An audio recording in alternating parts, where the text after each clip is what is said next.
A Seccional São Paulo, da Ordem dos Advogados do Brasil, por sua comissão em Relações com o Poder Legislativo do Estado de São Paulo, tem a honra de apresentar o webinar Semana dos Webinários da Comissão de Relações com o Poder Legislativo do Estado de São Paulo, hoje com o tema Improbidade Administrativa e Governança Pública, evento promovido pela referida comissão, com o apoio das comissões de Cultura e Eventos e a Comissão de Ação Social e Cidadania. Informamos que este evento compactua com os Objetivos de Desenvolvimento da ONU. Com a palavra, senhoras e senhores, o nosso doutor Orlando Correia da Paixão, presidente da Comissão de Relações com o Poder Legislativo do Estado de São Paulo. Doutor Orlando, a palavra é sua. Olá, queridos amigos, bom dia a todos. Obrigado, Danila, que coordena o Departamento de Cultura e Eventos, está aqui conosco mais uma vez com a sua equipe, nos dando condição de levar o nosso trabalho. O professor Hamilton está conosco hoje, que vai proferir a aula sobre improbidade administrativa, que é um grande especialista em governança pública, também em direito eleitoral e tudo que assemelha ao tema relativo a mandato e à parte eleitoral. Quero cumprimentar todos os amigos que estão aqui conosco ao vivo neste momento e você que posteriormente também assistirá este evento. Cumprimento especialmente os nossos amigos lá de Olímpia, que estão todos alocados na Câmara Municipal, assistindo lá juntos. Sejam muito bem-vindos mais uma vez. Obrigado por essa parceria, a parceria com o presidente da Câmara, o querido vereador Zé Cocão. Também cumprimento o Jean, que fez toda a interlocução para a gente nessa parceria. Tá? Quero aqui externar os meus cumprimentos ao presidente da OAB São Paulo, doutor Caio Augusto, o nosso também vice-presidente da OAB, que coordena todas as comissões no estado de São Paulo, e aqueles que estão chegando agora, eu peço que, se tiverem perguntas, façam aqui no chat, que a gente vai intercalando aqui, vai colocando para vocês, na medida do possível.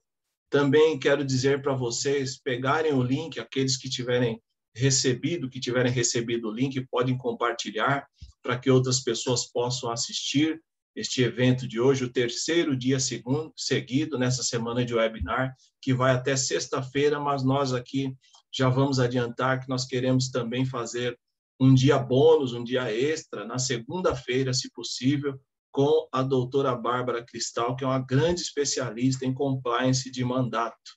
Então, nós estamos arquitetando aqui para colocar essa aula na segunda-feira e já os convido aqui a estar conosco. Depois nós vamos mandar para vocês toda a comunicação da aula, como a gente vem fazendo.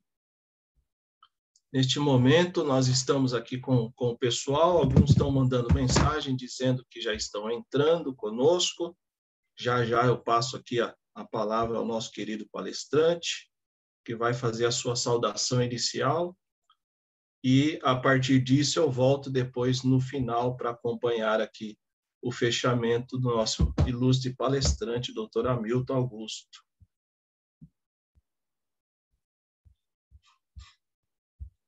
Tudo ok? Tudo certo? Tudo no ponto? Por favor, professor Hamilton, a palavra é sua. Alguns amigos estão aqui entrando ainda. Peço que o senhor faça uma introdução breve, porque o pessoal está dizendo aqui que está logando e está tendo algumas dificuldades, mas talvez seja por conta do aparelho deles, não sei, mas eles estão entrando. Nós já temos aqui vários participantes na sala, já tem algumas manifestações. Bom dia, bom dia. Sejam muito bem-vindos. A palavra é com o mestre professor Hamilton. Bom dia, meu presidente, Orlando Paixão, meu querido amigo, irmão.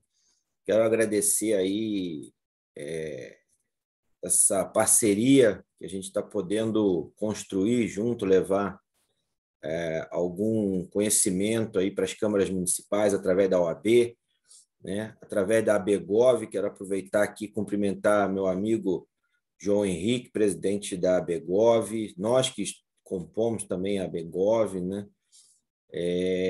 Quero cumprimentar, dando um bom dia também ao presidente da Câmara de Olímpia, a todos que estão na Câmara de Olímpia, na pessoa do presidente, né, Zé Cocão, o presidente da OAB São Paulo, Caio Augusto, agradecer também a oportunidade e a parceria da OAB, o vice-presidente da OAB, o Ricardo, também aqui a toda a equipe da Abegov e aos outros professores que estão compondo esse quadro aí desse curso de gestão de mandato, interdisciplinar de gestão de mandatos, né, que começou lá no ILP, né? Aproveitar para dar um abraço aqui meu amigo Vinícius Chugeles, que eu nunca acerto o sobrenome dele, ele já me perdoou por isso.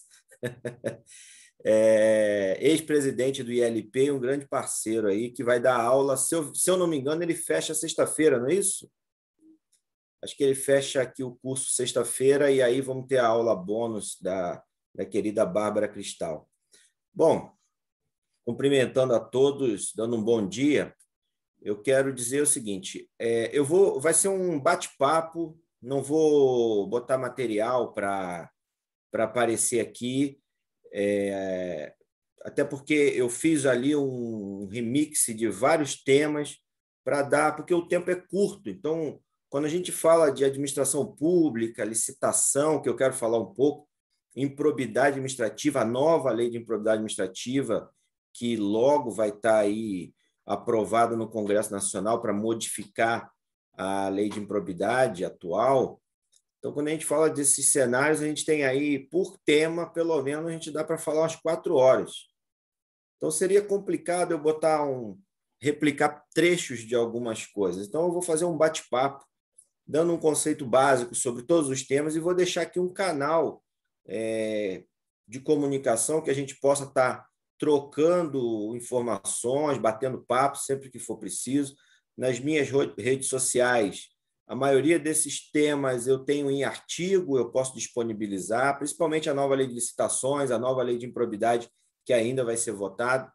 Então, a minha ideia aqui foi fazer um bate-papo, tirar algumas dúvidas e chamar atenção para alguns pontos importantes que eu, na advocacia, eu presencio muito acontecer, principalmente no âmbito das câmaras municipais, já que a gente está falando para o Poder Legislativo, né? Então, para começar, não tem como a gente começar a falar de gestão pública, falar de governança pública, improbidade administrativa, sem a gente falar o que é administração pública. Até porque o Poder Legislativo, né, ele está dentro do arcabouço ali da administração pública. Nós temos a administração pública que se divide, isso é muito importante para a gente entender, porque às vezes a gente, tecnicamente, a gente está falando para servidor público, e a maioria deles. Então, tecnicamente, a gente tem que saber como reproduzir isso para não fazer de modo equivocado. Então, nós temos a administração pública em 2 sentidos básicos, quando a gente estuda a administração pública. Nós temos o sentido objetivo e o sentido subjetivo. O sentido objetivo da administração pública é aquele em que as iniciais da palavra administração pública, pode parecer bobagem, mas veja só, as iniciais da palavra administração pública, ela é grafada com as iniciais minúsculas. Então, toda vez que a gente vê lá administração pública com as iniciais minúsculas, a gente está falando do sentido objetivo da administração pública. O que significa isso? A função administrativa. Sempre que a gente falar administração pública grafado com iniciais minúsculas, é a função administrativa, ou seja, é a atividade administrativa que o Estado exerce. Os órgãos, os agentes, é a função, é o dia a dia da administração pública. E, por outro lado, quando a gente tiver a administração pública grafada com as iniciais maiúsculas, a gente está falando do sentido subjetivo, portanto, a gente está falando do próprio sujeito da administração, que é o conjunto de agentes, órgãos, as pessoas jurídicas que administram, integram e executam a atividade administrativa. Então, a administração pública com as iniciais maiúsculas é o sujeito que realiza a atividade ou seja, a administração pública com as iniciais minúsculas. Então, o sujeito subjetivo ele executa o sujeito objetivo nesse conceito básico de administração, só para que a gente entenda, porque a gente vê muito, é importante, às vezes o servidor vai escrever, a gente vê muito escrever administração pública minúscula quando quer se referir ao próprio gestor, à gestão, e às vezes na função a pessoa inverte, escreve maiúsculo. Então é bom que tenha esse conceito em mente para que não haja equívocos. Pode ser que vá redigir um ofício, eventualmente até um projeto de lei, né? E aí está equivocado. E, às vezes, do outro lado, pega uma pessoa que é muito técnica, ela vai interpretar aquilo do jeito que ela quiser, e aí é o problema do direito, né? Então, a administração pública, gestão, sempre com inicial maiúscula. E a gente falou aqui de órgão, né? Já que a gente falou de órgão, pessoa jurídica, agente, não tem como não falar de órgãos públicos, passar por cima dessa questão. Porque a gente tem aí, no âmbito da questão dos órgãos públicos, uma contrariedade enorme de conceitos. A doutrina vive se batendo sobre quais as teorias aplicáveis aos órgãos públicos, principalmente por questões técnicas também, sempre questões técnicas complicando a vida. Às vezes a gente olha e fala, aquilo é um órgão público, e aí você entra numa questão de muita complexidade. Vocês querem ver o exemplo? Um promotor de justiça ele é um órgão. Pode parecer uma pequena bobagem, mas ele é considerado um órgão do Ministério Público. Ele é um órgão do Estado e é um sujeito que é um órgão. Então, órgão nada tem a ver com o prédio público, nada tem a ver com o estabelecimento, né? Então, isso é importante que a gente tenha em mente para também evitar equívocos. Então, o que a gente tem que entender é o seguinte: o Estado ele é uma pessoa jurídica.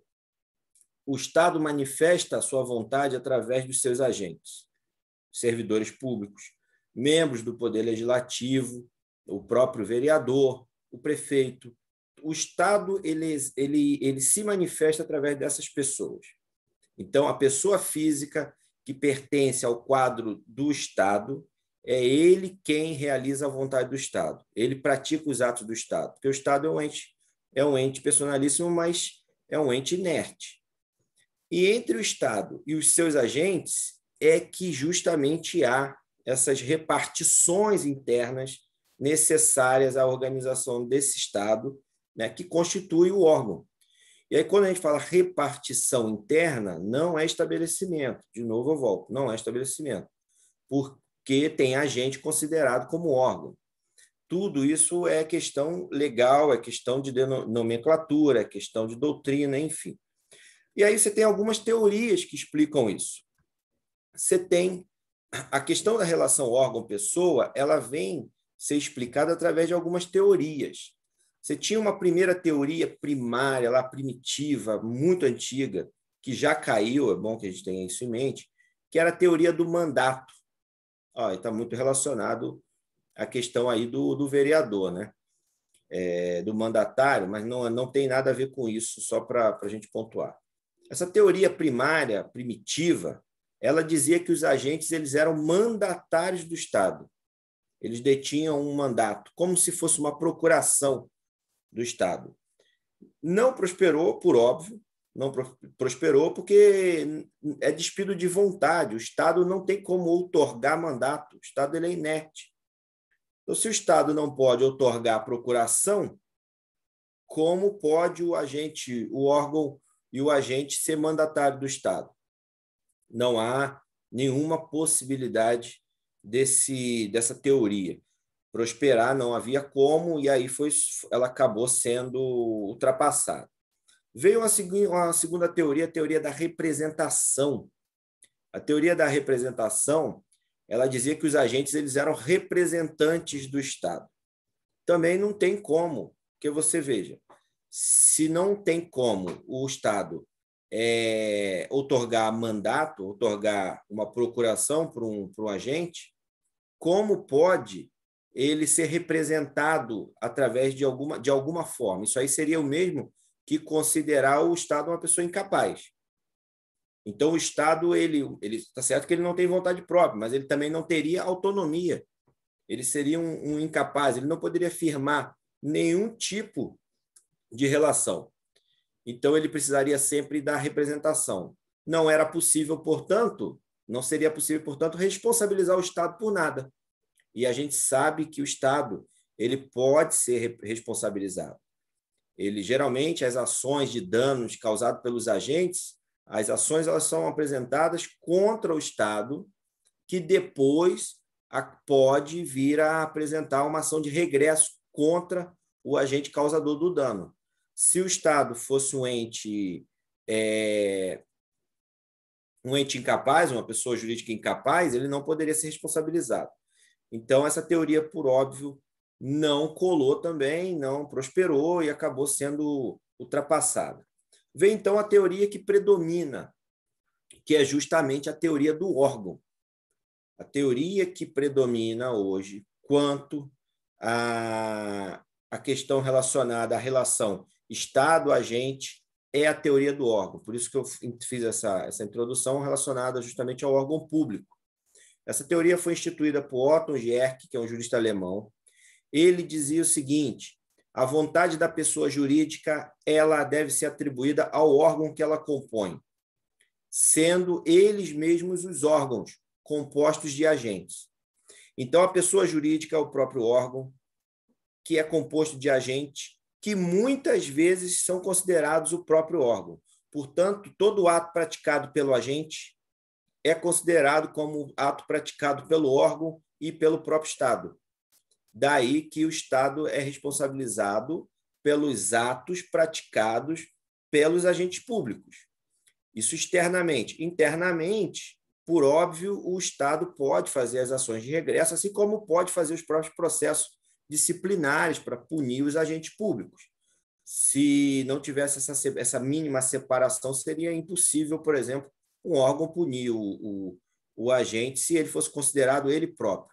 Há essa diferença, essa separação interna, mas externamente o agente é considerado o órgão, assim como é considerado o próprio Estado. Por isso que a gente costuma dizer que quando o mandatário, quando o vereador, quando o servidor público, ele está falando, ele está emitindo uma determinada opinião, quando ele está sentado numa cadeira, vamos usar esse termo muito um tanto quanto assim usado no cotidiano, né, da administração, ele não fala na pessoa física, ele fala no cargo que ele ocupa, ele fala naquela posição. Por isso, o cuidado com o que se fala, como se fala, a forma como se trata determinadas autoridades, como se porta, porque quando ele vira um servidor público, quando ele vira um mandatário, ele perde a sua capacidade de privacidade, ele se torna uma pessoa pública. E essa pessoa pública não fala mais em nome próprio. Não adianta ele achar, eu vou dar o exemplo aqui de algumas altas autoridades, achar que ele ainda é o fulaninho, que ele pode falar o que ele pensa. Ele não é mais, ele representa o Estado, em qualquer nível, do mais alto escalão do ente da federação ao mais baixo cargo da administração pública municipal. Não importa. Para tanto, ele pode ser responsabilizado hierarquicamente. Ele só deixa de falar com essa relação com a administração pública quando ele está no seio do seu ambiente familiar ou na sua hora de lazer e tratando de temas que nada tenham a ver com a política, com as relações relacionadas à administração pública. Fora isso, no horário de trabalho, no momento em que ele está dentro do âmbito da administração, dando uma entrevista relacionada ao que ele faz, toda a fala dele vai ser vista dessa forma, como ele sendo o próprio órgão. E até no momento de lazer ele tem que ter muito cuidado, porque os holofotes estão voltados para ele sempre. Então, por isso o servidor tem que ter cuidado, por isso o agente público tem que ter cuidado, por isso o mandatário tem que ter cuidado. E aí, como eu falei da questão da responsabilidade, a teoria do órgão ela consiste num princípio da imputação volitiva. A vontade do órgão ele é imputado à pessoa jurídica cuja estrutura ele pertence. Então, há essa relação externa, certo? E aí a relação que eu mencionei interna. E também tem uma questão interessante, há um conceito básico de uma aparência de investidura. Então, quando determinado agente ele se manifesta em nome do órgão público, a gente fala muito em fé pública, né? Mas a gente tem ali uma aparência de investidura. Ninguém fica perguntando, pedindo a funcional para saber se realmente aquela pessoa é quem ela está dizendo que é. Então, há esse conceito de que é uma teoria, é um princípio de aparência de investidura na atividade do órgão, atividade do Estado. Então, quando ele pratica determinado ato, quando ele se posiciona, ou ele se manifesta, se apresenta, raramente alguém vai pedir a sua funcional, raramente alguém vai pedir para ele se apresentar, para ele se identificar, porque ali tem uma aparência de boa-fé. E se ele faz tal ato e ele realmente é um funcionário público, independente de qual órgão, independente do ato que ele tome, ninguém vai dizer, olha, você não tinha competência para aquilo, você não tinha competência para isso, é atípico o que você praticou. Não, ele vai ser responsabilizado por todas essas questões e principalmente pela questão da legalidade e da boa-fé. Então, isso vai ser sempre imputado à administração pública, então qualquer ato, ainda que por mais incompetente que o agente público seja, a administração pública, o Estado, se for processado, nunca vai poder dizer que aquele agente não tinha capacidade e competência para fazer aquele ato. Gerou dano, o Estado vai ser responsabilizado por conta dessa aparência de investidura. E aí o Estado, claro, vai exigir do agente causador do dano o regresso e a punição. Então, isso é muito importante que a gente saiba. O João falou muito, né? O João fala muito da atitude do servidor no mandato, a forma de ser pessoa pública, vai um pouco nesse conceito do que da aula do João, né? Que ele deu aula, se não me engano, na terça-feira, né? Ontem. E aí, quando a gente fala de agente, o agente ele é o próprio elemento físico da administração. Não é possível conceber a administração sem a presença do agente. E agente público é qualquer funcionário público. Para o Estado, qualquer funcionário público é agente público. Do cargo efetivo ao cargo em comissão, à função de confiança e até aqueles que são ad hoc. Quando a gente fala ad hoc, o melhor exemplo é o mesário da eleição, que ele é o jurado também, tribunal do júri. Ele é convocado, ele é um civil, ele não tem nenhuma relação com a administração pública. A partir do momento que ele exerce uma função em nome da administração pública, ele é considerado agente público e responde pelos crimes que são crimes imputados ao agente público, que estão lá nos crimes funcionais, lá no Código Penal, como crimes funcionais. Peculato, corrupção ativa, passiva, enfim. Todos esses crimes. Quaisquer agentes públicos respondem por quaisquer dos crimes relacionados à figura do agente público, se no exercício de mandato, função, cargo. Então, isso é importante também. A Bárbara, essa aula bônus da Bárbara, possivelmente ela vai falar dessa questão relacionados aí a crimes, compliance e tudo mais, que é muito importante, porque hoje a gente acha que tá certo, vamos abrir um parênteses aqui, tá certo que está muito criminalizada a política. Não tenho aqui nenhum interesse em adentrar essas questões de discussão sobre quem está certo e quem está errado. Mas a política ela é muito criminalizada. Eu vou dar um exemplo. Eu advogo na área de direito administrativo, eleitoral, né? Faço também muito crime de prefeito, não eu diretamente, mas advogados que participam comigo. E você tem aí uma situação em que, por ser político, a gente está falando aqui para servidores públicos, mas é possível que tenha vereadores nos assistindo, enfim. Por ser político, você já tem um alvo na testa. Isso é básico. Então, muitas vezes, a gente vai despachar um processo quando a gente fala Ah, mas ele é prefeito. Ah, aí o desembargador, o juiz, o ministro, eles olham e falam assim, ah, prefeito, como quem diz, então já está errado só em ser político. Eles não olham o processo, muitas vezes, eles olham a pessoa, né? Isso aí é o primeiro erro. Vai muito naquela ideia, quem for advogado aqui ou estudou direito, estiver acompanhando, vai naquela ideia de Lombroso, né? Tem cara de bandido. Então, esse é o grande problema. E aí, o funcionário público, no exercício da função pública, ele tem que ter muito cuidado, muito cuidado. Porque, às vezes, o que a gente acha que não é, pode ser crime.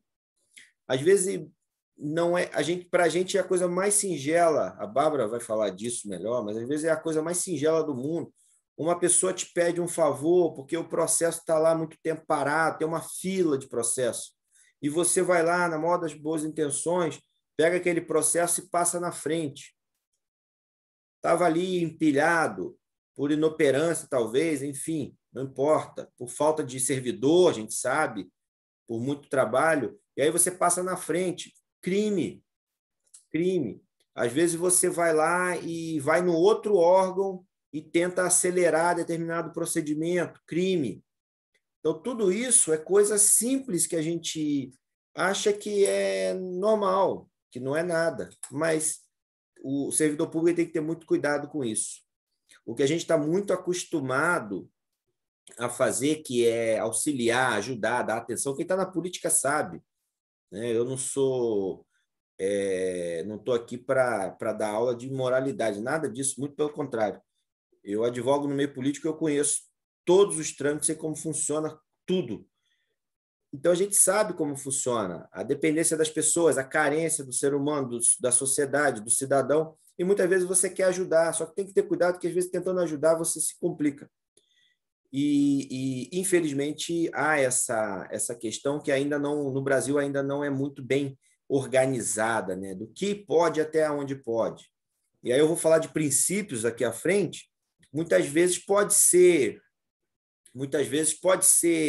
legal, mas às vezes é imoral. E aí você pode cair numa improbidade administrativa, que, graças a Deus, a lei de improbidade administrativa ela está sendo mudada, e eu vou falar disso, para tirar essas questões assim muito abertas, cláusulas abertas. O que é moralidade?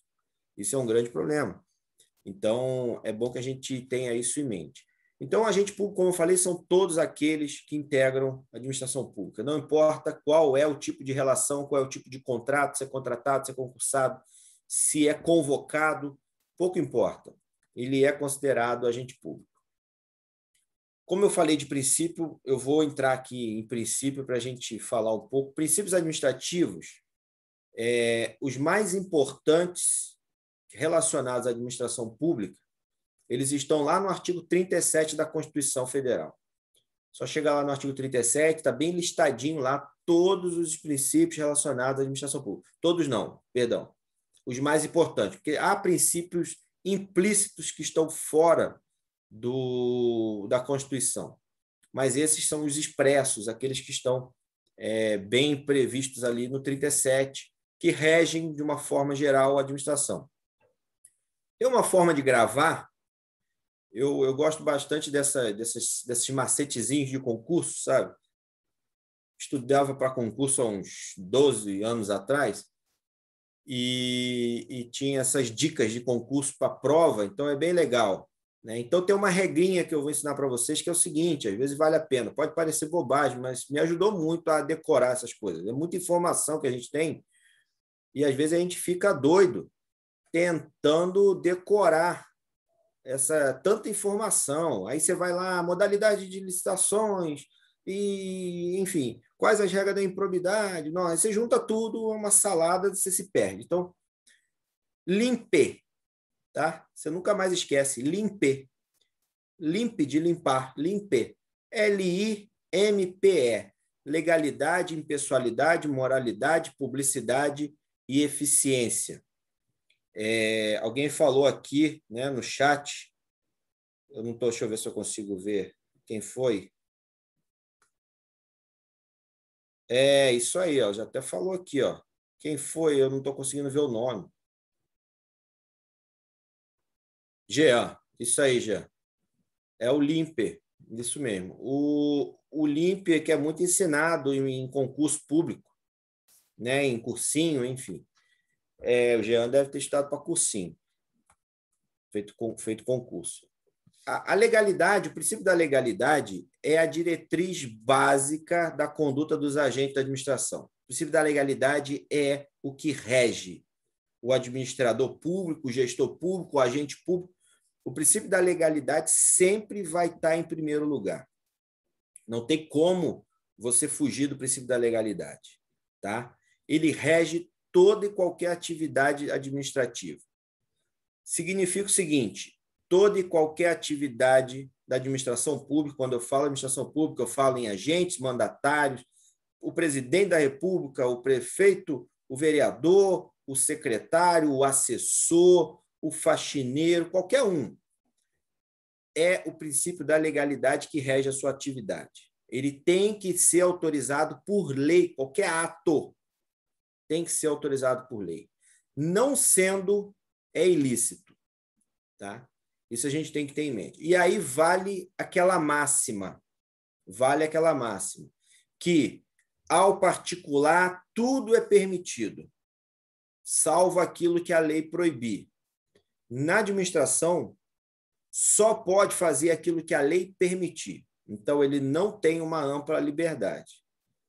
Não tem como ele dizer, eu posso fazer o que eu quiser, salvo o que a lei proibir. Não, pelo contrário.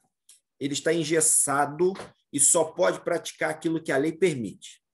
Isso a gente tem que estar muito bem delineado, porque às vezes a gente leva o privado para o público e é aí que dá confusão. Quer ver um exemplo? Já que a gente está falando no ambiente político, eu vejo muito prefeito eleito que era empresário, sabe? A gente veio naquela onda quando eu falo de mudanças, né? De que o gestor, o empresário e tal, que vai virar político. Ele entra na política. Ele está acostumado na empresa dele, isso é um exemplo hipotético, eu já vi acontecer, mas enfim, sem citar nomes nenhum. Ele está acostumado na empresa dele a contratar quem ele quiser, a comprar o que ele quiser, da forma que ele achar melhor. Ele pega lá o dinheiro do caixa dele, vai lá e compra, não importa. Ele quer, ele compra. Ele quer, ele faz. Isso é no ambiente privado. Ele senta na cadeira de prefeito e ele quer fazer. Só que a gente sabe que há uma burocracia muito grande. Há uma burocracia que trava as coisas. Não é possível sair fazendo o que a gente quer, que a gente tem vontade. E é aí que dá o problema. Porque ele está com aquela mentalidade do privado, do empresário, mas ele está na cadeira de gestor público, de agente público. Quando ele faz esse movimento de eu quero, eu compro, eu resolvo, eu sou rápido, mas a administração ela não é rápida, ela é mais lenta, ele já praticou aí uma improbidade administrativa, um crime, por um único detalhe. Ele praticou algo que a lei não permite. Ele, às vezes, ele fez um procedimento sem cumprir os requisitos da lei de licitações. Ele, muitas vezes, tomou algum ato descumprindo o devido processo legal. Então, quer ver um exemplo? Ele, na empresa dele, se ele não está satisfeito com o funcionário, ele pega o funcionário, demite, ponto final. Paga o que tiver que pagar e acabou. Ele não precisa olhar para o funcionário nunca mais. Dificilmente esse funcionário vai conseguir provar na Justiça do Trabalho que houve ali alguma irregularidade e ser recolocado no cargo. A administração pública não, tem que abrir um processo, tem que abrir um procedimento, ele vai ter que ficar com aquele funcionário ali até o final do processo, ele não pode simplesmente mandar o cara embora. Então, esses conceitos básicos que a gente tem que ter em mente. A legalidade rege tudo. E no ambiente da administração, tem que respeitar o devido processo legal, tem que respeitar a burocracia, a lei em primeiro lugar. Não pode sair cumprindo o que pensa. Então, para comprar, lei de licitações, para mandar embora, devido processo legal no âmbito do processo administrativo, seja por qual lei for, a lei do funcionário público, seja a a legislação relacionada a crime de prefeito, se for para cassar um mandato, por exemplo, certo? Então, isso tem que ser observado. É um ambiente político, muitas vezes as decisões são políticas, sim, mas por isso que existe advogado que vai na justiça e muitas vezes reverte decisões e traz o cara de volta. E aí ninguém entende, fala, nossa, como pode? Porque havia vício no procedimento. Eu vou falar disso também aqui um pouco. Eu vou adiantar aqui que nós já estamos com 40 minutos já de aula.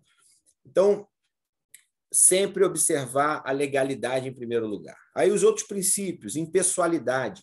O administrador, quando eu falar administrador, pode levar isso para assessor, gestor, servidor, geral, tá? Princípio da impessoalidade. Impessoal é aquilo que não pertence a ninguém, não pode pertencer a ninguém, não pode privilegiar pessoa específica. O princípio da impessoalidade, ele visa dar um tratamento igualitário, isonômico a todos aqueles que se encontrem numa situação idêntica. E esse é o princípio básico, um dos princípios básicos da administração pública. Tá? E ela deve estar voltada sempre ao interesse público, nunca ao interesse de um. É por isso que você não pode, em qualquer caso, prestigiar determinada pessoa, nomear determinada pessoa num determinado cargo porque é seu amigo. O interesse público sempre em primeiro lugar. E também esse princípio ele visa impedir a própria promoção pessoal do agente público. Sabe quando muitas vezes uma obra é inaugurada? Esse é um exemplo clássico também que dá improbidade, mas a gente vê acontecer. Uma obra é inaugurada e daí o gestor público, quem inaugura a obra não é o prefeito, quem inaugura a obra não é o agente público. Quem inaugura a obra, quem entrega uma obra é a administração pública, é o governo, é a prefeitura. Esse é o ponto principal que as pessoas têm que entender. Só que muitas vezes o gestor ele toma aquilo para si e ele se apresenta como ele inaugurou, ele fez. Ele já está incorrendo na ofensa ao princípio da impessoalidade. O gestor ele é simplesmente um instrumento a serviço da administração. Ele não faz nada, ele só organiza, coordena e governa. Quem faz, quem inaugura, quem entrega, quem apresenta é a administração pública, sempre. Então, a prefeitura municipal está inaugurando tal obra. Governo do fulano de tal. Ponto, tudo bem. Agora, o fulano está... Acontece muito. Assim como acontece muito do gestor que ganha a eleição, as cores do partido político, ele vai lá e pinta a cidade inteira. Ofensa ao princípio da impessoalidade, ofensa à moralidade e por aí afora. Então, tudo isso tem que ter muito cuidado. A impessoalidade exige igualdade de tratamento, certo? E também, além de igualdade de tratamento, garantia que não haja privilégio e que não haja proveito próprio de prática do ato da administração. Alguém falou aqui, eu penso que há excesso, a jurisprudência indica que nem toda ilegalidade é improbidade por violação do princípio, tem que haver o dolo, nesse caso ninguém é desonesto sem querer. Eu vou falar disso também. Eu vou falar disso. É o Jean que escreveu isso aqui? Aqui não aparece para mim quem que está escrevendo. O Jean. Eu vou falar disso. É a mudança da lei da lei de improbidade. Eu vou falar da mudança da lei de improbidade. Eu vou acelerar um pouquinho aqui, senão não vai dar tempo de falar de tudo. Moralidade é outro princípio importante que gera muito, o Jean acabou de falar, gera muita ação de improbidade. Ele impõe que o administrador não dispense os preceitos éticos que devem nortear o agir da administração, o seu próprio agir. Ele deve pautar sua conduta sempre, não só em critérios de legalidade, conveniência e oportunidade, como amparado em critérios éticos. Ele tenta distinguir ali o que é honesto do que é desonesto. O problema da moralidade, que é onde eu vou chegar na questão da improbidade, é o fato do conceito ser muito aberto. É um conceito muito aberto. Esse é o grande problema. O que é moral? Às vezes, o que é legal é imoral. Está entendendo? Vou dar um outro exemplo. Eu sou prefeito de uma cidade e eu quero nomear meu irmão para secretário municipal de qualquer coisa, não importa. É legal? É legal. é legal porque cargo político, ministro, secretário de Estado, secretário municipal, é cargo político. Não incide nepotismo. A súmula 13 está fora do STF, a súmula vinculante 13 está fora, não entra aqui. Já foi decidido por mais de uma vez. Não é ilegal, eu posso nomear.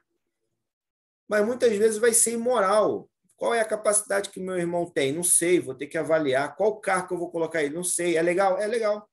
Mas dentro do ambiente de legalidade, conveniência e oportunidade, eu tenho que analisar se aquilo é moral. Então, a moralidade muitas vezes caminha ao largo da legalidade. Então, às vezes é legal, não é moral, mas é aberto. É um conceito muito aberto. Um exemplo clássico de um erro judiciário. Um determinado prefeito no Rio de Janeiro, sem citar nomes, nomeou o filho para um cargo de secretário. O Supremo, numa canetada errada, afastou o filho da secretaria, ao argumento que havia nepotismo. Errado, porque a súmula 13, por mais de uma vez, já falou que não. Afastou. Detalhe. Afastou alegando ofensa à moralidade, súmula vinculante 13, errado 2 vezes, tudo bem. E errado mais uma vez, porque não era imoral. Não era imoral porque o jovem tinha tanta capacidade quanto qualquer um. Estudou fora, grande gestor público, fez doutorado na Alemanha, etc, etc, etc. Ele era um dos melhores quadros para sentar naquela cadeira. Ali a moralidade caminhava junto com a legalidade. Ainda assim, o judiciário errou. Depois, houve a possibilidade de reversão, mas aí ele mesmo já não quis mais. Ele estava numa posição tão confortável que ele já não quis mais. Ele foi para a ONU. A capacidade da pessoa era tão grande que ele foi para a ONU. Então, veja, não é o Joãozinho, não é o fulaninho que o pai tentou botar numa determinada posição. Era uma pessoa capaz que pode estar onde ele quiser. Então, ali a moralidade caminhava junto com a legalidade, mas aí houve um erro judiciário. O judiciário muitas vezes erra, muitas vezes. Em nível municipal, então, toda hora. Eu tenho exemplos aí aos milhares para dar, principalmente quando a gente fala de improbidade administrativa.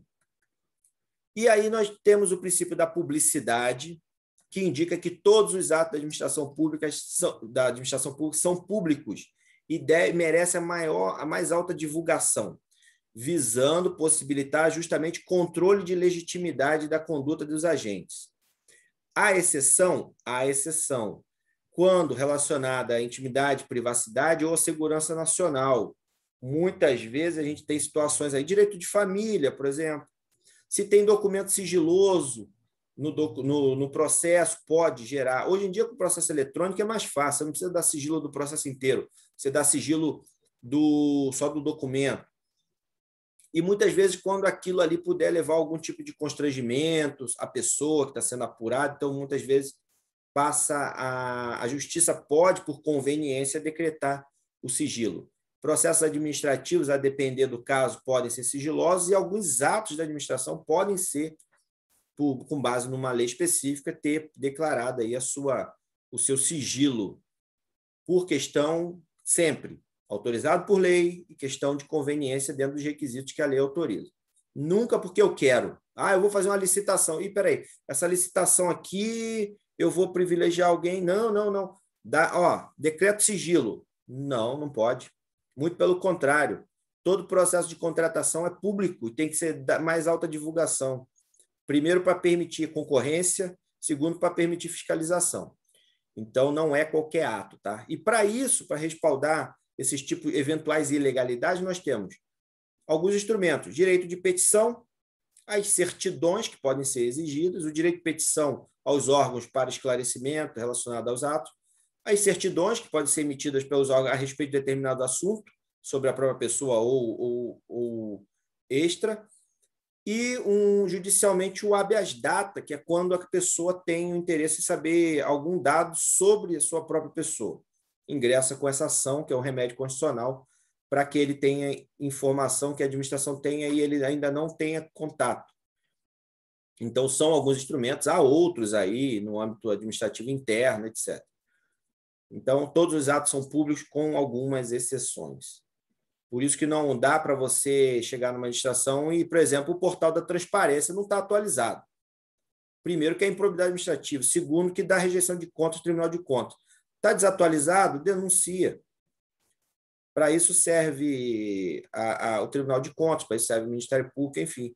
Tem que estar atualizado o portal da transparência. Serve para isso, para cumprir um desses requisitos do princípio da publicidade. E eficiência, que é o último princípio aí mais sensível à administração pública, que foi alçado ao plano da Constituição em 1998 com a reforma da administração pública, a reforma do Estado, a emenda da reforma do Estado, a famosa emenda 19. Ficou reconhecido ele como o princípio da qualidade do serviço prestado. A ideia é que o Estado preste um serviço de qualidade no menor tempo e com o menor gasto de recurso possível. Essa é a ideia básica do princípio da eficiência. Então, um Estado, uma administração eficiente, ela presta um serviço público de qualidade no menor tempo e com o menor gasto de recurso público possível. Detalhe, menor tempo. Qual é o menor tempo? O menor tempo é o tempo razoável e possível para a prestação de serviço. Não adianta também acharmos que a administração pública vai prestar um serviço a jato porque tem que prestar um serviço a jato. Não, ela vai avaliar em um grau de conveniência, oportunidade e legalidade como e quanto tempo ela consegue prestar aquele serviço. Muitas vezes não é rápido, não, é fácil. Então, não dá para ter a gente achar que tem que ser no tempo mais rápido que a gente quer. Não, é o tempo da administração. Claro que a gente sabe que muitas vezes acontece do tempo acabar aí levando muito tempo, vamos ser redundantes, acaba levando muito tempo por ineficiência, por falta de servidor público, por incompetência, enfim, por N fatores, não criticando nada, mas se for um tempo muito exagerado, aí cabe uma intervenção, aí cabe uma reclamação com base nesse princípio aqui, que pode dar também improbidade administrativa. É o famoso sentar no processo, sabe? Às vezes você ingressa com determinada ação, a ação fica lá e aí, não sei por que motivo, alguém senta, vamos usar esse termo mais churro, senta no processo e o processo fica parado um tempão e ninguém entende por que está parado. Às vezes é por vontade, às vezes é por conveniência. Então, nessas horas é possível agir. Do contrário, o tempo razoável para que a administração tome uma atitude, faça alguma coisa, resolva um determinado caso, implemente uma política pública, é o tempo da administração. Mas, reitero, o princípio da eficiência ele exige que seja feito um serviço de qualidade, qualidade é essencial, um serviço de qualidade, no menor tempo possível e com o menor gasto de recurso possível. Menor gasto de recurso possível, esse é outro ponto. Sabe aquela história do o barato sai caro, às vezes o barato não é o melhor? A administração se pauta muito pela questão do preço, mas também melhor preço, melhor técnica, enfim. Então, tem ali os requisitos para você, às vezes, buscar um produto melhor, com um preço um pouco melhor, maior até, às vezes, sempre respeitando a legalidade, o procedimento, sempre justificando. O que não dá é para você ter aí uma questão aí de sobrepreço e, enfim, que a gente vê muito acontecer, né? Desvio de recursos por conta de compra exagerada e tudo mais. Então, esse princípio ele visa justamente lutar contra um histórico de ineficiência do Estado, questões de qualidade, morosidade, e o núcleo é a busca da produtividade e da economicidade. Isso é o que a gente tem que ter em mente. Saindo, como nosso tempo é curto, eu falei que dava para falar 4 horas de cada tema, né? Mas vamos lá, nós ainda estamos em princípio. Saindo da questão dos princípios, eu vou pular ato administrativo aqui, porque a gente teria que falar de um monte de detalhezinhos, mas aí eu tenho material, depois eu deixo disponível.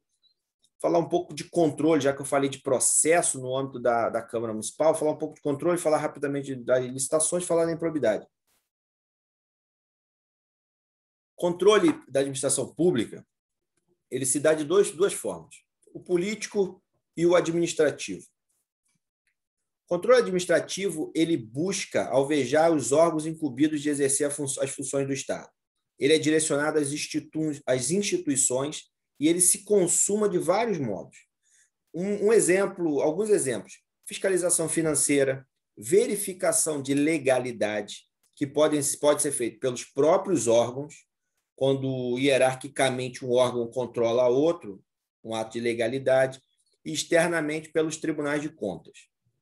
Esse é o controle administrativo, falando basicamente. Agora, um ponto que interessa mais aqui, o controle legislativo, que a gente está falando de controle político. Ele é executado através do Poder Legislativo sobre os atos da administração de um modo geral, sobre os próprios atos e sobre os atos do Poder Executivo. O controle político ele tem por base o equilíbrio, a necessidade de manter um equilíbrio entre os poderes estruturais da administração. É aquele princípio dos freios e contrapesos, sabe? Manter a harmonia entre os poderes de uma forma que um não interfere no outro, além do necessário para garantir aí essa harmonia. Ele estabelece normas que inibem o crescimento de um sobre o outro. Esse que é o princípio dos freios e contrapesos. Ele fiscaliza de uma forma que um não se sobreponha ao outro. Permite compensação de eventuais pontos de debilidade, não deixando um sucumbir à força do outro. Os exemplos mais básicos que nós temos é o veto do chefe do Poder Executivo sobre o ato do Poder Legislativo. O Poder Legislativo cria uma lei, edita uma lei, e aí o chefe do Poder Executivo ele vai sancionar. No momento da sanção, por uma questão de legalidade ou conveniência, e aí que ele foge da questão do controle administrativo, por uma questão de conveniência e oportunidade e legalidade também, constitucionalidade, etc., ele pode vetar termos ou a lei inteira ou partes da lei. O veto pode ser integral ou parcial. Julgamento de contas de prefeito. Tem outra pergunta aqui, deixa eu ver aqui. Julgamento de contas de prefeito. Veio cortado, eu acho. Julgamento de contas de prefeito, quando a gente fala contas de prefeito, passa pela função de fiscalização administrativa do Tribunal de Contas, e quando vem para a Câmara Municipal, o controle ele é administrativo, sobre legalidade, etc., mas também é um controle político. Tem ali um pouco de controle político. Então, a gente sabe que essas contas, muitas vezes, elas são julgadas, e aí é o problema do procedimento. Muitas vezes a gente anula o procedimento por vício no procedimento, por não dar oportunidade de defesa devido ao processo legal. É o próximo ponto que eu falo, de processo e procedimento. Então, processo e procedimento, então já estou entrando no assunto. Vício no procedimento. E muitas vezes, não vou ensinar isso para vocês, não, mas, enfim. O que você acha do controle posterior de constitucionalidade pelo Executivo ou pelo gestor legislativo em função administrativa? Controle posterior de constitucionalidade. Olha, o controle de constitucionalidade, qualquer que seja, eu entendo que é cabível sempre. Qualquer ato que seja inconstitucional, ele pode ser reconhecido até pelo juiz. Então, o juiz ele pode afastar um artigo de lei por uma questão de constitucionalidade. E muitas vezes falta coragem. Às vezes a gente entra com uma determinada ação e a gente pede que seja considerado inconstitucional determinado ato. E, às vezes, o juiz não tem coragem de reconhecer aquele ato como inconstitucional. Ele acaba julgando improcedente ou dando procedência e continua o ato inconstitucional. Ele está falando pelo próprio Executivo. O Executivo não cumprir a lei por considerar inconstitucional. Então, a partir do momento que a lei ela é válida, ele pode deixar de cumprir se ele entender inconstitucional. Mas isso é controvertido demais, é o que você falou, é muito controvertido. É muito controvertido porque a lei ela tem vigência, ela está válida, ela é eficaz. Então, daí a discussão, se ele pode simplesmente deixar de cumprir. Às vezes, o descumprimento não é pela inconstitucionalidade, é por interesse político, é por conveniência ou oportunidade, acaba descumprindo a lei, e aí é possível, num descumprimento, ingressar com uma ação de improbidade, eventualmente, por ofensa à ilegalidade, e lá na improbidade, você tentar, e sim, se defender alegando inconstitucionalidade. Se a justiça entender que é inconstitucional, ele está livre da improbidade. Do contrário, ele vai responder. Porque não é possível ele alegar uma inconstitucionalidade para descumprir a lei. Daí essa discussão que é infinita e tal. mas dá muita discussão, sim. E aí, quando a gente fala de processo, que eu já estou falando de julgamento de contas, aí dos vícios, eu não vou ensinar isso para vocês, mas, por exemplo, muitas vezes a intenção da Câmara ao julgar as contas é deixar o eventual prestador de contas inelegível, mas erra na hora de elaborar o relatório. Erra na hora de elaborar o relatório, porque tem requisitos para a pessoa ficar inelegível por rejeição de contas. Não é simplesmente rejeitar as contas. Então, há detalhes que têm que ser vistos. E muitas vezes chega perto da eleição, que aí também é uma tática interessante, chega perto da eleição, o gestor ele anula o julgamento das contas. Por um detalhe, vício no procedimento. A Câmara erra no procedimento, não abre devido processo legal, não dá respaldo para ele responder, não ampara a ampla defesa do contraditório, e ele, lá próximo à eleição, ele anula no Tribunal de Justiça e ele é candidato. Então, joga por água abaixo um procedimento inteiro, muitas vezes legal, válido no caráter externo, mas procedimentalmente falando, viciado. Então, às vezes, é por isso que há gestores, maus gestores, que estão na cadeira hoje porque conseguiram na justiça reverter uma conta julgada erroneamente, vamos botar assim, e há bons gestores fora da cadeira porque, por uma questão de conveniência, oportunidade, julgamento político, deram o nó certo e tiraram ele da disputa eleitoral. Por isso que a legislação é falha, por isso que a gente bate o tempo inteiro nisso. A lei da ficha limpa, por exemplo, que eu critico o tempo inteiro, ela não cumpre a função dela, que é tirar maus políticos da política. Ela muitas vezes tira bons políticos. E muitas vezes ela permite que maus políticos, com bons advogados, se mantenham na política. Então, isso tudo a gente tem que trazer a discussão, discutir muitas horas aqui. Então, o procedimento no âmbito da administração, da Câmara, etc., ele é uma função atípica do Poder Legislativo, porque processo é função típica do Judiciário, mas ele tem que respeitar sempre o devido processo legal, ampla defesa e contraditório, sempre, e da forma mais ampla possível. Só, meu presidente, quanto tempo eu tenho? Só para eu não me perder aqui. Dá para falar ainda, dá para falar. Toca aí. Então tá bom. A gente fecha aí com mais uns 10 minutinhos ainda. Tá bom. É porque se você não fala 10 minutos ainda, eu vou falando mais umas 2 horas. Vamos lá. Não gosta de falar, né? Então. Então, só para que vocês tenham em mente isso, tem que sempre, quer garantir um processo justo, quer garantir um processo que não vai ter vício, quer garantir um processo, estou falando processo, pode ser julgamento de contas, pode ser cassação de prefeito, pode ser cassação de vereador, pode ser processo de punição de servidor, o que for. Quer garantir um processo justo, sem vício, que não vai ser anulado no Poder Judiciário? Ampla defesa, contraditório e devido processo legal. Respeito o que a lei manda. Se a lei orgânica fala, se a lei do funcionalismo fala que você tem que garantir, que a comissão tem que dar o parecer, que tem que abrir vista, que tem que apresentar defesa no começo, depois do parecer, cumpra todos esses requisitos. Não deixa nenhuma brecha. Se for feito dessa forma, quando chegar ao judiciário, o máximo que o juiz vai conseguir olhar e falar, olha, cumpriu tudo que a lei mandava, no mérito da cassação eu não vou adentrar, porque no mérito administrativo ele só entra se a ilegalidade for muito absurda. Do contrário, ele não intervém, porque o mérito tem a máxima que a gente traz sempre no direito administrativo. Não há nenhum tipo de intervenção judicial que possa intervir no mérito da administração. Então, quando o mérito está amparado por todo o procedimento legal e legítimo, não há quem possa reverter. Um detalhe interessante, às vezes o mérito está legal, às vezes tudo está amparado na legalidade, no procedimento, mas erra por uma vírgula. Quer ver um exemplo? Tem uma teoria chamada teoria dos motivos determinantes. Isso acontece muito com cargo comissionado. E, às vezes, até determinado cargo público efetivo, que você, eventualmente, queira abrir um procedimento para afastar um funcionário público, mas vamos trabalhar com o cargo que a gente vê mais acontecer, cargo em comissão. Todo mundo sabe que cargo em comissão é de livre nomeação e livre exoneração. É ad nutum, eu vou lá, eu nomeio, eu exonero. Não interessa qual foi a minha convicção.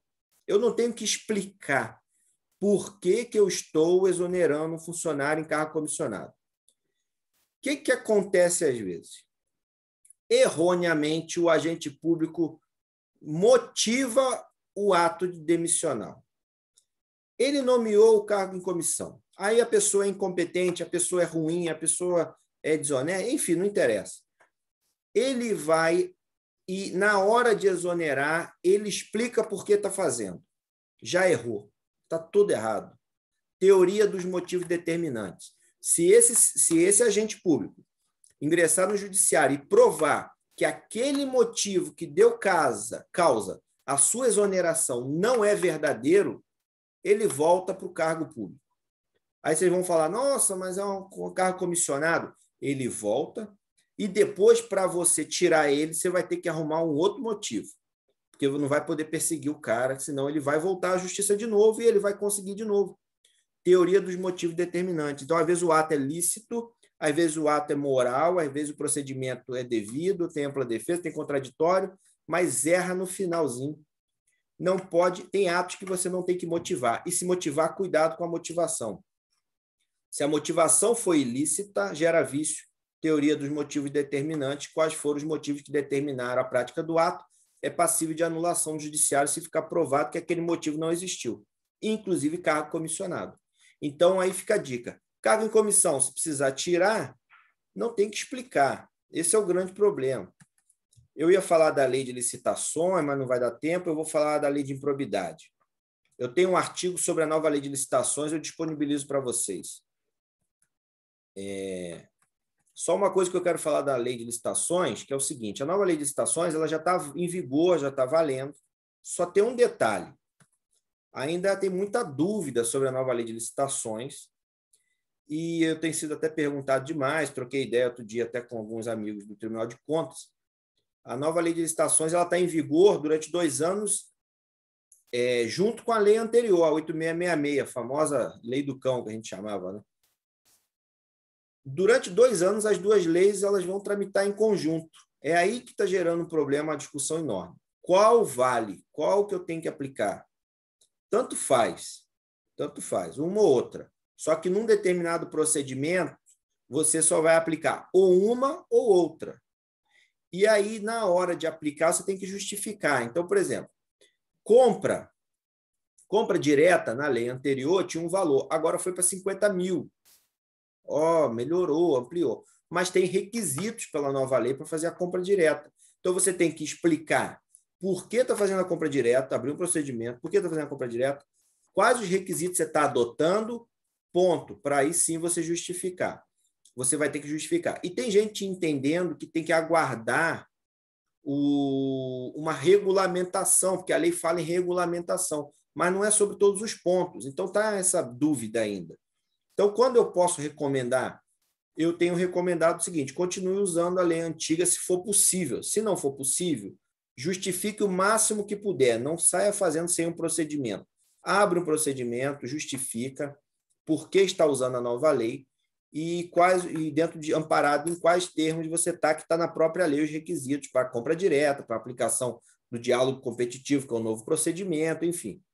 Carta convite, por exemplo, na nova lei não existe mais. Então, quer fazer carta convite? Dá para fazer com a lei anterior, mas não vai poder aplicar a nova lei nesse processo de licitatório. Então, é isso que a gente tem que ter em mente. Sobre a improbidade administrativa. Improbidade administrativa, o colega havia falado ali. O que acontece com a improbidade? Ímprobo é o desonesto. Ímprobo é o desonesto. Eu tenho também um artigo sobre a improbidade, a nova lei de improbidade, eu disponibilizo para vocês. Ímprobo é o desonesto. Às vezes, o ineficiente, o incompetente, não é desonesto. Ele não é ímprobo. Ele não deveria responder por improbidade. É aí que o Ministério Público erra, é aí que há muitas condenações de pessoas bem intencionadas, mas às vezes incompetentes. Vamos usar esse termo, bem chulo, mas às vezes é isso. Porque a lei de improbidade ela não visa punir o incompetente, ela visa punir o desonesto. Ela visa punir aquele cara que está interessado em se locupletar na administração pública. E aí o que ocorre? A lei anterior, ela punia 3 situações: dano ao erário, enriquecimento ilícito e ofensa aos princípios. Dano ao erário, enriquecimento ilícito e ofensa aos princípios. Olha só. Na modalidade culposa ou dolosa em alguns dos atos. O problema estava no primeiro problema estava na culpa. O problema estava na culpa, como que você pune desonestidade culposa. Essa era uma grande crítica que tinha. Você já viu o ladrão culposo? Tropecei e caiu no meu bolso a carteira do rapaz. Isso não existe. Tem que ter dolo. Tem que ter dolo. Então, desonestidade exige dolo. Culpa na desonestidade é um tanto quanto equivocado. E aí, principalmente, quando você imputa isso numa ofensa a princípio. Vamos ver, olha que loucura. E a questão da ofensa a princípio. O que é ofensa a princípio? Eu acabei de falar lá atrás que a moralidade, a ofensa à moralidade, e a moralidade é um conceito aberto. Então, isso dava margem para eu ingressar com improbidade sobre qualquer coisa. E o agente público esqueceu de publicar determinado ato. Nossa, ofensa à publicidade. O procedimento foi perfeito. Ele esqueceu, ofensa à publicidade, improbidade administrativa. Era isso que acontecia. Era incompetência ou equívoco, virou desonestidade. Às vezes não gerou nenhum dano erário, não gerou nenhum enriquecimento ilícito, mas dava a improbidade. A nova lei de improbidade ela vem tentar corrigir essas questões. E aí qual era o problema de dar improbidade? Suspensão de direitos políticos, proibição de contratar com a administração pública, multa, condenação, enfim. Inelegibilidade. Inelegibilidade por 8 anos para as eleições. Então, há muita gente boa que, por ineficiência, equívoco, ficou fora da eleição pela lei da ficha limpa por conta dessa questão de improbidade. Que, embora a lei da ficha limpa não puna com inelegibilidade, não puna no modo de dizer, né? Porque ela reconhece a inelegibilidade daquele que pratica improbidade por princípio constitucional, ofensa a princípio, ela pune só dano e enriquecimento cumulativo, mas muitas vezes a própria condenação do coitado que gerou eventual dano erário, ela foi equivocada, às vezes uma falha de procedimento, que nem gerou o dano, tanto o dano, mas às vezes foi considerado, enfim. E há muito desconhecimento da própria magistratura, dos promotores que ingressam com essas ações, que às vezes eles ingressam com essas ações naquela ânsia de criminalizar tudo, moralidade. Às vezes pega um bom gestor público, um excepcional gestor público, e ele tira da vida pública por uma falha ali de interpretação, de não saber conduzir a coisa ou de entender que há uma questão de desonestidade ou há uma questão de falta de gestão, e aí acaba punindo quem é bom e deixando quem é ruim, que tem bons advogados. É isso que acontece. E aí, a nova lei ela visa corrigir essas falhas. Então, a nova lei ela tira, por exemplo, só para citar os exemplos, ela tira da administração pública a possibilidade de ingressar com essas ações. Então, a prefeitura não pode mais ingressar, vou dar esse exemplo municipal, a prefeitura não pode mais ingressar com ação de improbidade, só o Ministério Público. Segundo, não existe mais improbidade culposa. A improbidade sempre é dolosa. Terceiro, tem que ser devidamente individualizada a conduta e devidamente comprovada a conduta. O grande problema é que a lei, ela às vezes é feita para cego. Fazem a lei para complicar, em vez de fazer para facilitar. Colocaram que tem que cumprir a individualização, tem que ser individualizada, tem que ser devidamente provada a conduta. Vírgula, salvo na impossibilidade de fazê-lo. Vocês acham o que vai virar regra? Sempre o salvo na impossibilidade de fazê-lo. O promotor, sem criticar nada disso, mas ele vai entrar com a ação, ele não vai conseguir individualizar muitas vezes, porque às vezes a conduta é praticada por vários, ele não vai conseguir comprovar, porque às vezes na instrução é que vai provando-se as coisas, ele vai justificar. Na impossibilidade da devida individualização, ingresso com essa ação para que seja verificado durante a instrução. E eu garanto a vocês que o juiz vai acatar. Então, a lei, às vezes, é falha. Agora, se fosse um processo comum, vamos trazer para o cível, para o comum, para o criminal. Se fosse um processo comum, o que aconteceria? Inépcia da inicial, extinção da ação. A prova deveria ser juntada na inicial. Senão você ofende o devido processo legal e amplo defeso contraditório. A parte não consegue nem se defender. Tem ação de improbidade que a gente pega para fazer, para defender, que eu não consigo defender a pessoa. Porque eu não consigo saber do que está sendo acusado, nem quem. Coloca todo mundo num saco de gato assim e fala assim, foi tal ato, fulano, fulano, fulano, fulano. Mas peraí, mas quem recebeu, quem deu, quem entregou, quem assinou? Não. E aí você não sabe do que você está se defendendo. Quer ver um exemplo absurdo? E pode parecer bobagem, mas é uma coisa mais absurda do mundo. Eu não estou aqui para defender errado. Não é essa a minha função. Muito pelo contrário, defendo uma política honesta, transparente, mas vamos separar o joio do trigo. Quer ver um absurdo? Peguei uma situação certa vez que houve o seguinte, o prefeito assumiu o mandato, precisava comprar material de escritório. Aí eu vou voltar lá, olha só como é que a gente vai voltando as coisas. A legalidade, burocracia, né? Precisava comprar material de escritório.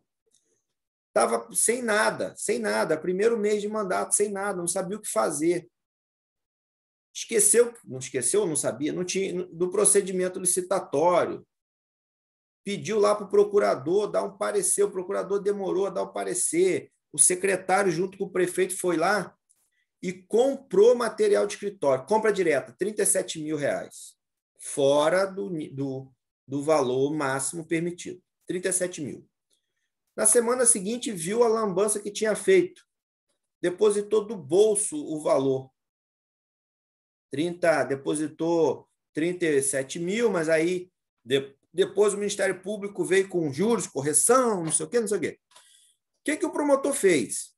Ele entrou com ação de improbidade contra o prefeito, o procurador, o secretário, o agente da licitação, o administrador, o secretário de Fazenda, um monte de gente. Botou que o dano era 30 e tantos mil com juros e correções, piriri, e pediu bloqueio dos bens e afastamento do cargo de todos. Sabe quanto foi bloqueado? 6 milhões de reais. 6 milhões de reais foram bloqueados. Sabe como que ele conseguiu esse bloqueio? Todas essas pessoas tinham sido candidatas nas eleições anteriores. Ele foi lá no Divulgacand da Justiça Eleitoral e puxou a prestação de contas de todos. E aí ele viu o patrimônio. Tinha 1 milhão do prefeito, 1 milhão do outro, 500 mil do outro, carro, casa não sei de quem, somado 6 milhões de patrimônio. Ele pediu o bloqueio integral do patrimônio das pessoas. E aí, adivinha? O juiz deferiu afastamento do cargo e o bloqueio de 6 milhões de reais. A dívida o erro foi de 37 mil. Havia sido depositado 37 mil. Só havia os juros ali, eventualmente a multa civil, aquela coisa, que não chegava a 50 mil reais. E aí ele bloqueou 6 milhões de reais, afastou todo mundo da cadeira por um equívoco. Não era desonestidade. Então, aí que são os erros da lei de improbidade.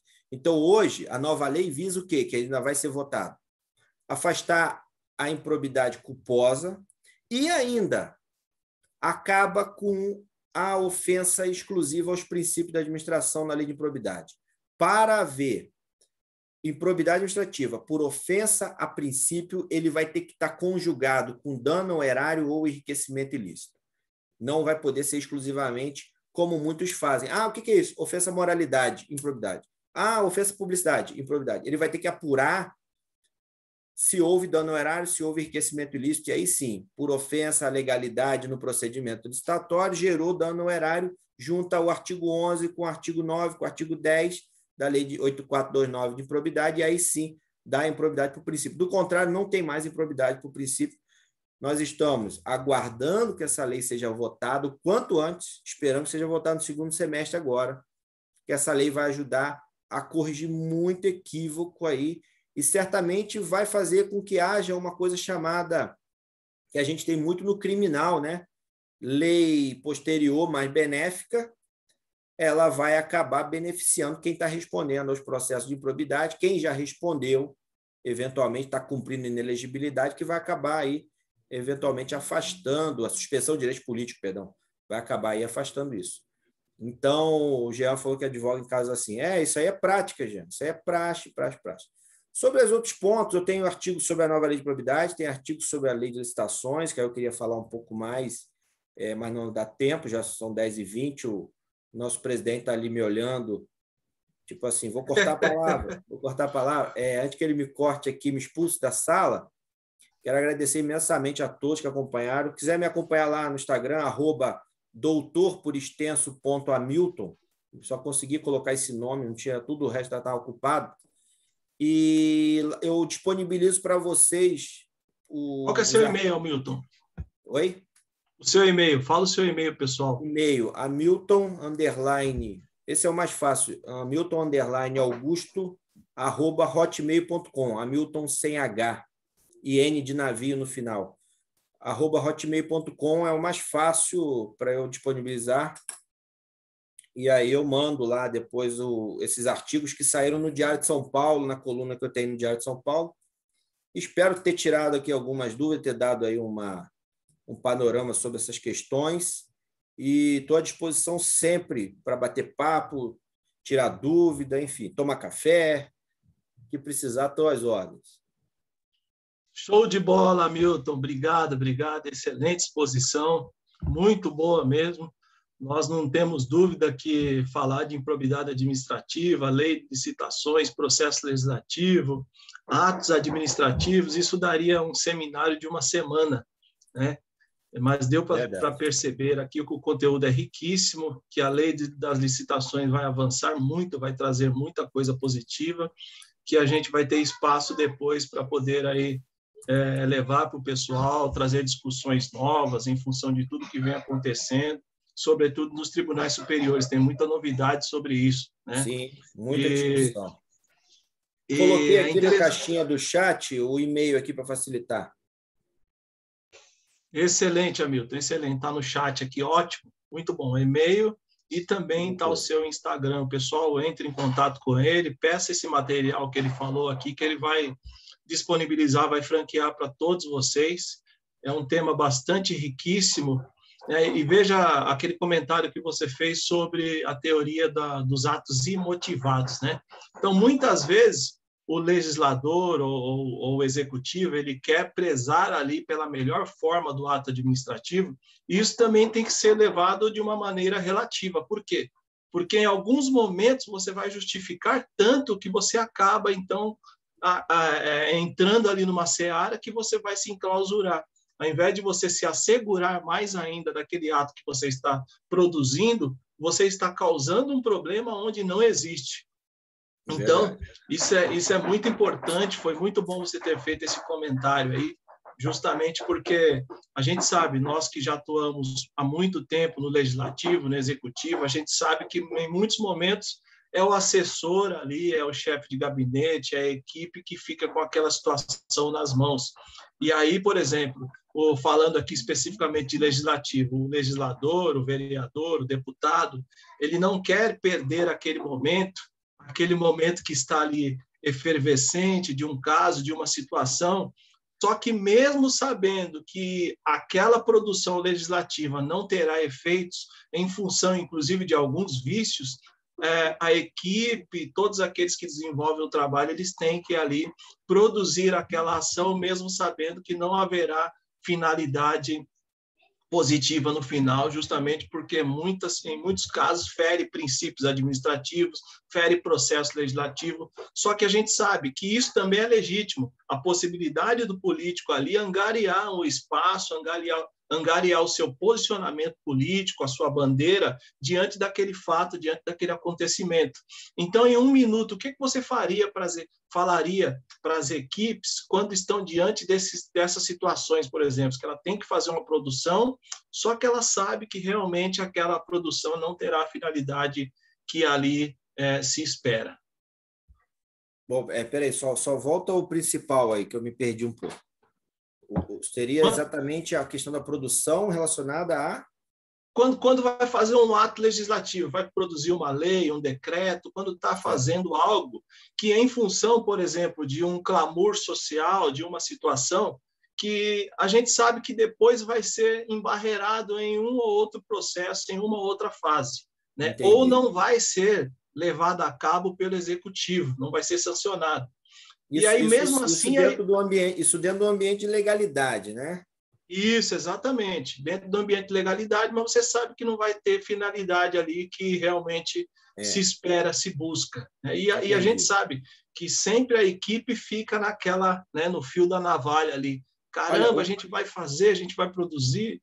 O que eu costumo dizer é o seguinte, tem uma história, acho que podemos ilustrar com uma história, tem uma história do menino na beira da praia, e o mar estava de ressaca jogando as estrelas do mar para fora, né? E ele jogando sozinho para dentro. Então, ele jogava uma de volta, caía 100 mil na praia de uma vez.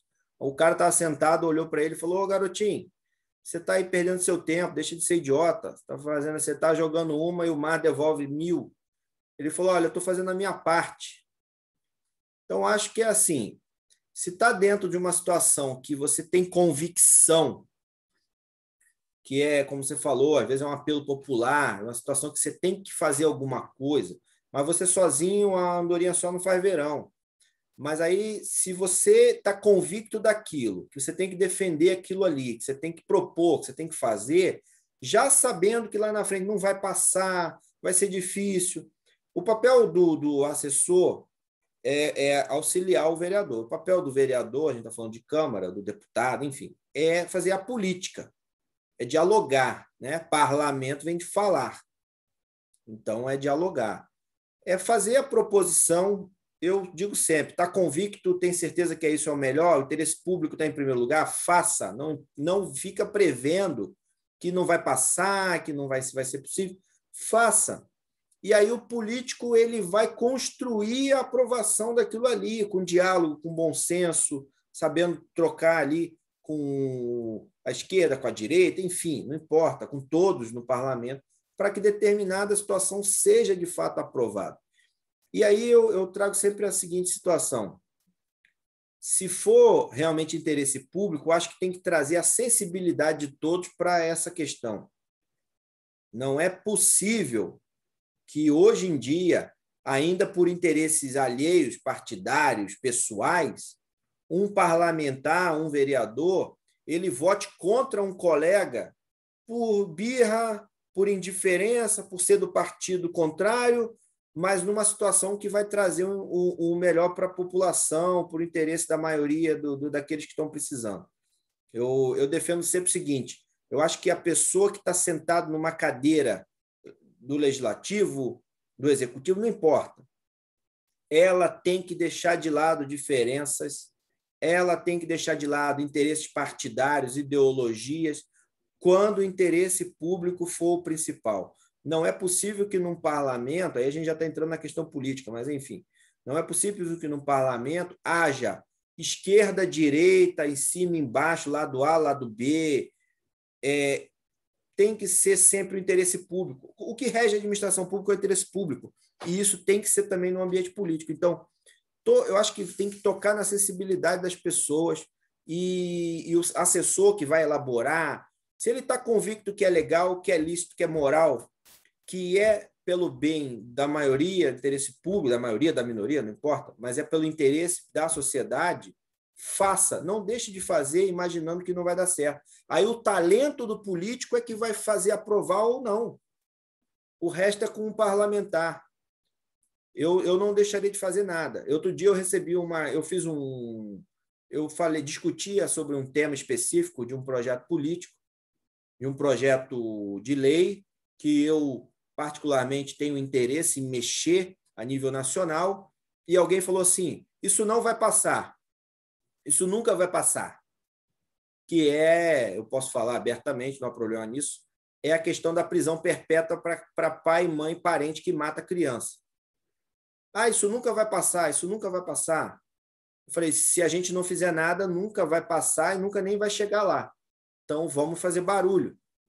Eu acho que é dessa forma. A gente põe na frente e vai, né? É aquela situação, né? Dentro das suas convicções, você segue tendo, de um lado, o interesse público, o bem comum da sociedade, de outro lado, a legalidade. E aí você toca. Porque o legislativo, principalmente junto com o executivo, é justamente a arte do diálogo, a arte da argumentação, a arte de criar consenso dentro de dissenso. Então, dentro disso aí, você faz a sua parte e deixa justamente aqueles que têm o mandato, aqueles que têm o cargo político, fazer tudo aquilo que ele precisa para buscar os seus objetivos, sempre visando a legalidade e o interesse público, o bem comum de todos. Esse é o foco principal. E você Hamilton, vê muito, excelente. Só abrindo um parênteses que você falou, você vê muito, eu vejo muito exemplo de políticos, né, que às vezes são radicais e não dialogam, eles não conseguem emplacar nada, não conseguem aprovar nada. Agora, você já vê alguns políticos talentosos que dialogam com todo mundo, muitas vezes ele consegue o voto daquele cara que é totalmente avesso ao partido dele. Pois é, porque gosta dele, porque dialoga com ele, porque troca. A história já nos mostra, né? Nós estamos vivendo isso. Radicalismo nem para um lado e nem para o outro tem funcionado no nosso país e não vai funcionar em nada, né? Inclusive amanhã, já puxando para a minha apresentação de amanhã, que eu vou ter provavelmente a ilustre presidência do Dr. Hamilton aqui à mesa. Opa, a minha apresentação de amanhã, justamente, eu vou falar bastante de relacionamento, de network, eu vou falar de formação de mentalidade, eu vou falar de autoconhecimento, eu vou falar de desenvolvimento pessoal. Por quê? Porque isso é o que falta para muitas pessoas. As pessoas focam na parte técnica, elas focam no conhecimento, elas focam no saber, só que só do lado de fora, para o lado de dentro ela se esquece. E o que te mantém no topo, o que te mantém realmente nas primeiras colocações, não é só a sua capacidade técnica para chegar lá. É sim o lado de comunicação, o lado de relacionamento, o lado do autoconhecimento pessoal, para que assim, então, você se mantenha sempre entre os melhores. Então, esse é o objetivo da minha palestra amanhã, mexer um pouco com vocês, para que assim vocês entendam se de repente a sua carreira está travada, você quer ter melhores relacionamentos pessoais, profissionais, conjugais, quer buscar aqui um alinhamento da sua vida, esteja conosco amanhã, já fazendo o convite aqui, porque na sexta-feira nós teremos também a do Vinícius sobre políticas públicas e na segunda nós faremos aí a aula bônus da doutora Bárbara, que vai falar sobre compliance de mandato, um tema excelente também. Estejam todos atentos, que a gente está formalizando agora a parte final para a gente franquear essa apresentação na segunda para vocês. Então, para liberar a galera que está conosco aqui, muito obrigado por vocês estarem aqui, muito obrigado por terem compartilhado, pela participação de vocês, pelos comentários. Agradeço enormemente o pessoal da Câmara de Olímpia que estão lá assistindo, todos juntos, essa apresentação, todos os vereadores, os amigos, todos aqueles de fora também que entraram para nos contemplar aqui, e você que vai assistir posteriormente essa palestra, depois que ela for publicada no YouTube da OAB.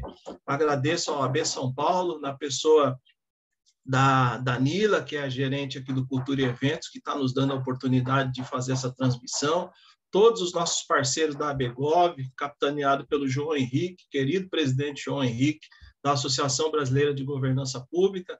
Nós estamos em parceria, levando esse evento para vários lugares e fazendo esse piloto aqui para depois a gente fazer algo muito maior em breve, se Deus quiser. Então, não tem mais nenhum comentário aqui. É só isso, queridos amigos. Muito obrigado. Espero todos vocês compartilhem com outras pessoas o nosso curso, o nosso seminário, essa semana de webinars. Doutor Hamilton, encerra para a gente em 1 minuto, por gentileza. Deixa a sua mensagem final.